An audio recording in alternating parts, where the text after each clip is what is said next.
Good morning guys, and good afternoon or good evening kung anong oras man ninyo to pinapanood. So meron ulit tayong unit for shipping. So pagsasabayin ko na tong dalawang to kasi ang rason ay yung isa ayaw magpatag.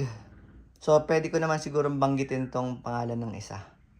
Yung isa naman ayaw talagang magpa-post kasi surprise daw. Pangregalo yung kanyang unit. So ito si Bossing Roldan Bautista ng Bauan, Batangas. Ayan. So Bossing, itong itong Glock 18 at saka itong Pit Viper is wala na pong stock. Last na silang dalawa, okay? So kung napapanood nyo man to, wala na akong stock ng Glock 18 at saka high kappa na Pit Viper, okay? So ito Bossing Glock 18, kung napapanood mo to, sasend ko na lang sa iyo yung mismong test demo nitong unit mo, okay? So focus tayo dito sa unit ni Bossing Roldan. Pangalan ng pinsan ko yun Roldan. So ito Bossing, ito yung unit mo, ang walang kamatayan at best, pinakamabilis maubos. Kahit ilan lang kunin ko na ito sa supplier, ubos lagi.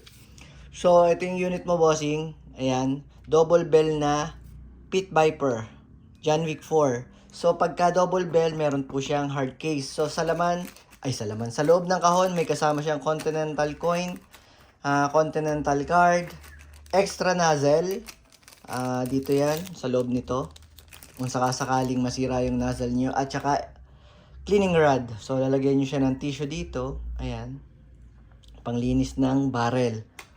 So sa mga brand na nagkakaroon ako, double bell lang po ang merong ang merong hard case at saka mga extra accessories na ganito.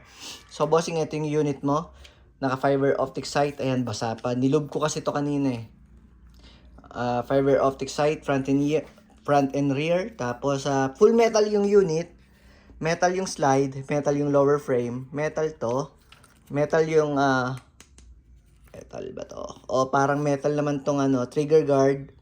Tapos naka staple grip siya, manual safety, ambidextrous, ayan, kaliwat kanan. So gagana lang Bossing yung manual safety natin pag nakakasa. Ayan. Kaliwat kanan. So kailangan ibababa nyo pag puputok na kayo. Tapos meron tayo ditong beaver tail safety or grip safety. Kailangan mag-grip nyo siya para pindot nyo siya, okay? Kasi pagka hindi siya naka-grip, hindi nyo siya makakalabit. Okay? So, lagyan natin ng BBs yung unit ni Bossing. Bossing, eto, hila lang.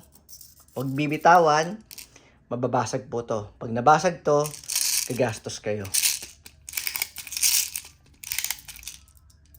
Okay, 8 lang. Dahan-dahan. So, ang paglalagay ng gas, Bossing, eto. Ayan, nilub ko na rin yung magazine mo Lahat ng unit ko dito, bago ko pedala, nilulubricate ko. Para hindi sila matuyuan. So, ayan, Bossing. Kung wala kayong silicone oil, gamit kayo ng petroleum jelly. Okay?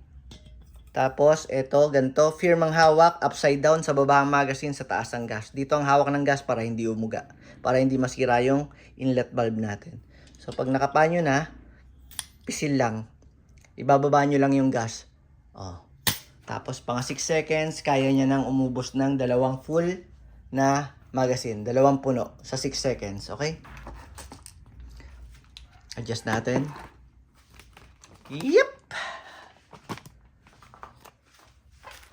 So, Bossing, ito yung unit mo. Malakas ang insert ng magazine. May magwell pa pala siya, hindi ko nasabi. Metal yung magwell. Tapos merong TTI logo.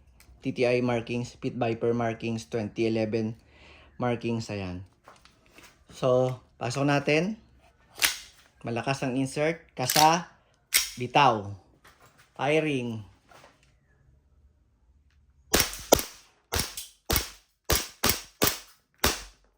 So pagka nag-open slide, ibig sabihin wala ng bala, release ang magazine, then baba natin to, then press natin yung hammer by pressing the trigger. Maraming salamat, Bossing Roldan.